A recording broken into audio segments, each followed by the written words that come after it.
सदर मुमलिकत आसिफ अली जरदारी की चेंगदो में चीन के वज़ीर पब्लिसिटी डिपार्टमेंट और पॉलिटिकल ब्यूरो के रुकन से मुलाकात। दो तरफा ताउन को सियासी, इक़्तिसादी और सकाफती शोबों में मजीद फ़रोग देने पर इत्तफाक किया गया। सदर आसिफ अली जरदारी ने सूबा सिचुआन में शानदार मेहमान नवाजी पर शुक्रिया अदा किया और दूसरे गोल्डन पैंडा फोरम के कामयाब इनेकाद पर मुबारकबाद दी।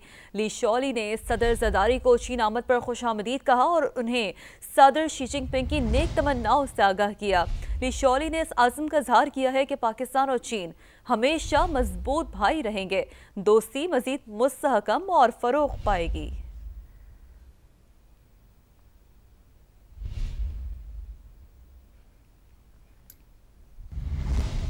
कुछ सैलाब मुतासरीन की परेशानियों का जिक्र कर लेते हैं। Alipur government high school flood relief camp में रहने वाली खवातीन परेशान हैं। कहती हैं सैलाब से घर डूब गए, कुछ ना बचा। कैंप में वक्त पर खाना मिलता है, ना ही बच्चों का दूध। वॉशरूम्स भी साफ नहीं है। मजीद बात करेंगे समा के नुमाइंदे मलिक सज्जाद से, जो कि इस वक्त मुतासरा खातून के साथ मौजूद हैं। मलिक सज्जाद, बताइएगा क्या कहना है खातून का? हाँ जी बिल्कुल, बड़े सैलाबी रेले ने अलीपुर में तबाही मचा दी है। तहसील अलीपुर के 80% इलाके डूब चुके हैं। जिन लोगों के घर डूब गए हैं वो यहाँ पर हाई स्कूल अलीपुर में फ्लड रिलीफ कैंप में आए हैं। उनसे मजीद बात करते हैं। जी आप बताएं, आपको यहाँ पर सहूलियात मुयस्सर हैं? जी, यहाँ हमारा घर फ्लड में डूब गए हैं और यहाँ बहुत सारे मसाइल चल रहे हैं। यहाँ पानी का भी मसला है और वाशरूम भी ख़राब है। यहाँ वाशरूम का भी मसला है और हमें खाना पीना भी अच्छा नहीं मिलता है। खाना भी हमें टाइम से नहीं मिलता है और बच्चे को दूध भी नहीं दिया जाता। हमारी मरीम नवाज से रिक्वेस्ट है कि वो हमारे सब कुछ सही करवा दे।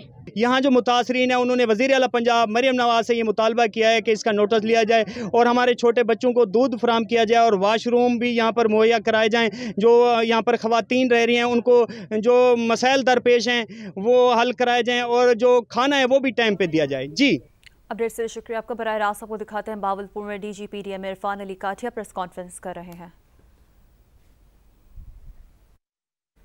तो DGPDM में इरफान अली काठिया जो कि प्रेस कॉन्फ्रेंस कर रहे हैं। बहावलपुर में ये कॉन्फ्रेंस जारी है और इस हवाले से भी आपको बताएं कि सैलाबी रेले, मूजोर रेले जिनका रुख अब सिंध की तरफ है, भरपूर नज़र है PDMA की उन पर और मॉनिटरिंग की जा रही है। और इस वक्त चाचरा के मुकाम पर इंतहाई ऊंचे दर्जे का सैलाब भी बताया जा रहा है। इसी हवाले से DGPDM में प्रेस कॉन्फ्रेंस कर रहे हैं। पंजाब के दरियाओं में पानी की सतह नॉर्मल होना शुरू हो गई है। 48 घंटों में हेड मोहम्मद वाला और शेरशाह पुल के मकाम पर पानी में वाज़ह कमी मुतवक्के है। समा के नुमाइंदे दानियाल उमर इस वक्त PDMA हेडक्वार्टर्स लाहौर में मौजूद है, उन्हीं से बात करते हैं। जी दानियाल, बताइएगा।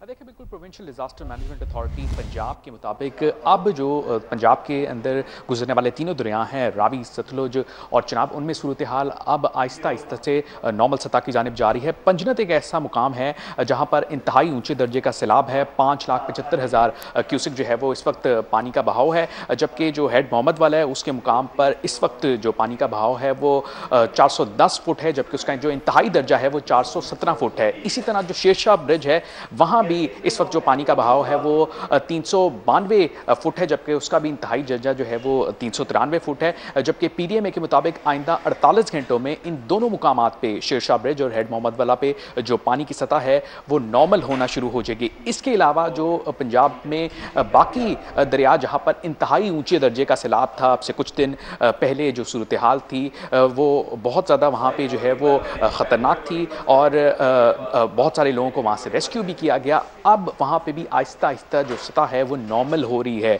बहुत सारे ऐसे मुकामात हैं जहाँ पर दरमियाने दर्जे का सैलाब है, जिस तरह से सतलुज के अंदर जो गंडा सिंह वाला का मुकाम है, सुलेमान के इस्लाम का मुकाम है, वहाँ पर भी अब सतह जो है वो नॉर्मल हो गई है। इसी तरह रावी में भी जो है वो सतह नॉर्मल होना शुरू हो गई है। चिनाब में जो पंजनित का मुकाम है वहाँ पर अभी इंतहाई ऊँचे दर्जे का सैलाब बरकरार है, जबकि आइंदा दिनों में PDMA के मुताबिक एक्सपेक्ट किया जा रहा है कि मज़ीद जो है वो सूरत हाल में बेहतरी होना शुरू हो जाएगी, चूँकि जो बारिशों का एक स्पेल चल रहा था वो भी रुक गया है और उसके रुकने की वजह से जो है वो अब दरियाओं के अंदर जो मजीद पानी के बहाव में इजाफा है वो एक्सपेक्ट नहीं किया जा रहा। साथ ही साथ PDMA के मुताबिक अब तक जो है वो 45 लाख से ज़ायद अफराद मुतासर हो चुके हैं। 45 लाख से ज़्यादा अफराद मुतासर हो चुके हैं। जहां PDMA की मुसलसल नजर है, वहीं पर समा अपने नाज़रीन को मुसलसल अपडेटेड रखे हुए। दानियाल, आपसे वक्तन फक्तन अपडेट्स हासिल करते रहेंगे। फिलहाल शुक्रिया।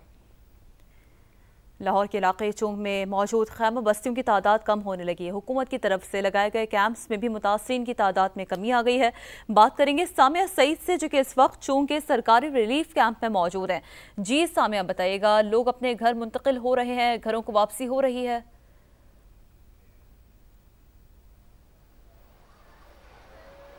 जी बिल्कुल, सीएम पंजाब की जानिब से जो सरकारी स्कूलों को ही रिलीफ कैंप्स का दर्जा दिया गया था, जहां पर फिर तमाम अथॉरिटीज़ आई, जिसमें पीरा, LWMC, उसके अलावा इनके खाने पीने का इंतजाम देखने के लिए जो दीगर अथॉरिटीज़ आई गई तो वो यहाँ पर आई। तो जब चुंग में करीबन 3500 से ज़ायद मुतासरीन जो है उनको पनाह दी गई, उनको खाने पीने सोने का जो है वो एहतमाम किया गया। तो अभी इस वक्त जो है मौजूदा तादाद 1000 से 1200 तक हो गई है। लोग तेज़ी से अपने घरों की जानिब जा रहे हैं, जबकि यहाँ पर इंतज़ामिया है वो भी यही कह रही हैं कि वो इनके घर जाते हैं, रिहेबिलिटेशन का प्रोसेस जो है वो शुरू कर रहे हैं, ताकि जिन लोगों का तो घर से पानी का निकास हो चुका है तो उनको घर में दोबारा आबाद किया जाए। तो बहरहाल यहाँ पर अब तादाद कम है, लेकिन फिर भी बहुत बड़ी तादाद है। 1000 से 1200 लोग यहाँ पर हैं। यहाँ पर 50 कमरे जो हैं मुतासरीन के लिए एलोकेट किए गए हैं और वक्तन फ़वक्तन इनको तमाम तर सहूलियात देने की तमाम तर कोशिशें की जाती हैं। पर चूँकि यहाँ पर सबसे बड़ी तादाद है और ये एक आखिरी रिलीफ कैंप बच गया है लाहौर में। इससे पहले फ़रखाबाद का जो रिलीफ कैंप है और बाबू साहब का जो रिलीफ कैंप है वो पहले ही ख़त्म कर दिए गए थे। यहाँ पर इस वक्त भी एक बड़ी तादाद मौजूद है और इसके अलावा जो फलाही इदारों की जानिब से खैमा बस्तियाँ बात की गई थी, उनकी तादाद में भी बहुत तेज़ी से कमी आ रही है और लोगों को उनके घर मुंतकिल करने की तरफ इस वक्त रुझान जो है वो बढ़ चुका है। अलबत्ता यहाँ पर लोगों के मसाइल अपने हैं। लोग यहाँ पर बैठ कर इंतज़ार कर रहे हैं कि कब उनके घरों से निकासी आपका मसला जो है वो हल होगा, वो अपने घरों की जानिब जाएंगे। लेकिन साथ ही साथ उनके लिए ये भी परेशानी है कि उनको अपनी ज़िंदगी जो है वो दोबारा ज़ीरो से शुरू करनी है, ना ही कुछ सामान बचा है। बाज़ लोगों के घर भी मसमार हो गए, तो लोगों की परेशानी जो है वो जूं की तू है। अलबत्ता यहाँ पर इस वक्त भी बड़ी तादाद में लोग मौजूद हैं। जी ठीक है, बहुत शुक्रिया सामिया, आपने तफसीलन अपडेट किया। आगे बढ़ते हैं, बात करते हैं बढ़ती महंगाई की। मुल्क में महंगाई के बाद गुज़िश्ता हफ्ते 22 अशिया ज़रूरिया की कीमतों में इजाफा रिकॉर्ड किया गया। टमाटर 340 रुपये, प्याज 150 रुपये फ़ी किलो तक फ़रोख्त होते रहे। अंडे, चावल और आलू की कीमतें भी आसमान से बातें कर रही थीं। इस्लामाबाद से शकील अहमद की रिपोर्ट।